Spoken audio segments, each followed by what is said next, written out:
Well, we're going to look today at a technique, an osaikomi turnover by a player named Fukuda from Japan. He's a junior world champion. And he has a very, I would say, unusual way of turning his uke over into osaikomi. Really quite different from the typical way that the Japanese do. So what's the typical way that the Japanese do it? There's a technique which doesn't really have a name, but Jimmy Pedro and Travis Stevens calls it the sushi roll. I guess they call it the sushi roll because the Japanese do it a lot. And the way the so-called sushi roll works is usually Tori will hold the belt here, go underneath uke, right, like this, roll uke over like this, and get a hold down like this. This is what a lot of the Japanese do. Craig Fallon, the late Craig Fallon from Great Britain, world champion, he did this technique as well. Ole Bischoff from the Olympic champion from Germany also did this technique as well. So that's but it's mainly popular among the Japanese. Now, in recent years, a variation of this sushi roll involves a very unusual belt grip. And what a lot of players do is they put their hand in and then they grab the belt like this to make it tighter. Urarti Sugoi from Spain sort of pioneered this. And Amandine Bouchard from France, she does a further variation on this. Instead of just grabbing like this, she grabs the jacket skirt and then she holds like this, and you have a very tight grip here. Now, is all of this necessary? Well,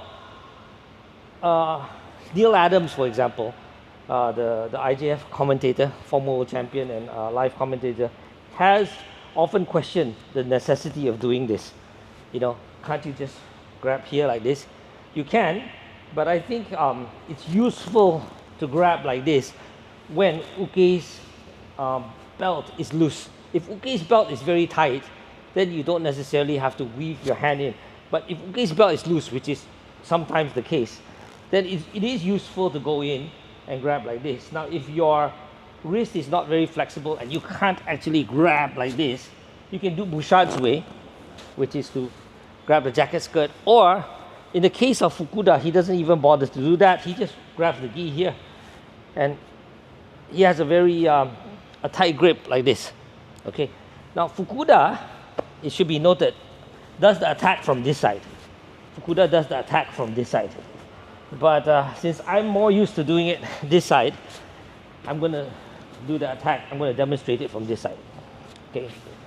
Now, with the right hand here, what you do is you put it inside the collar, the back of the collar, in like this, with the thumbs out, fingers in. Okay. Now, what happens if uke pulls in the collar tight? And look, uke is putting her head up.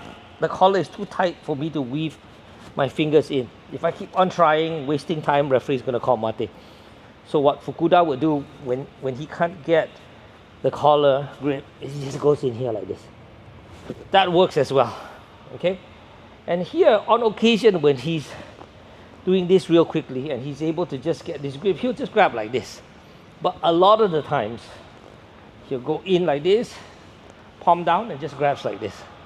Okay? So you grab here and here.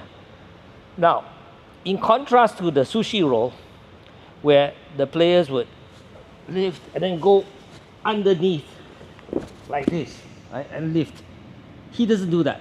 He doesn't go underneath uke like this.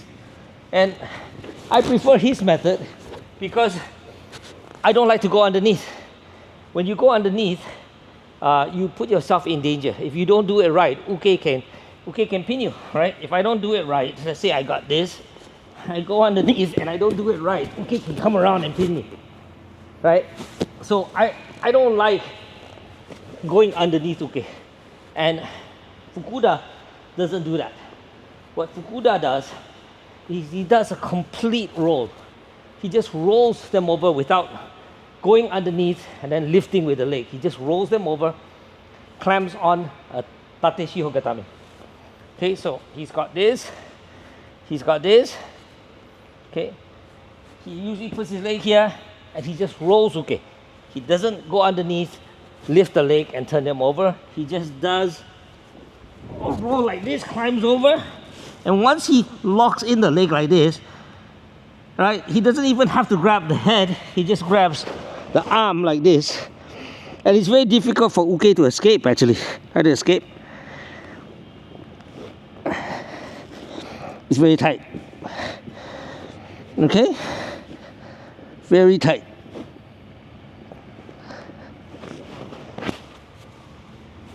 So the advantage of this technique, it uses the momentum of the roll to get uke over without sliding underneath uke and taking the risk of getting pinned. That's why I like Fukuda's technique more. Now, what happens if you can't pull uke over?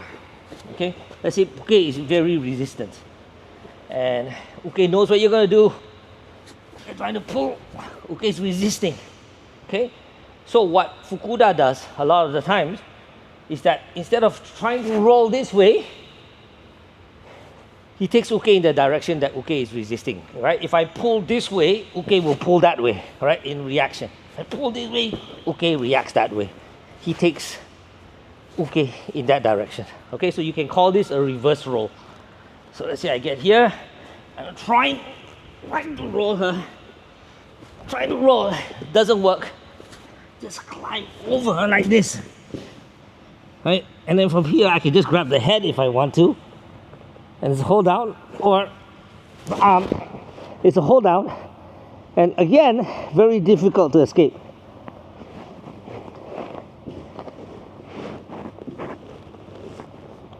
It looks not so tight, right? The arm doesn't look so tight, doesn't look like we're very secure.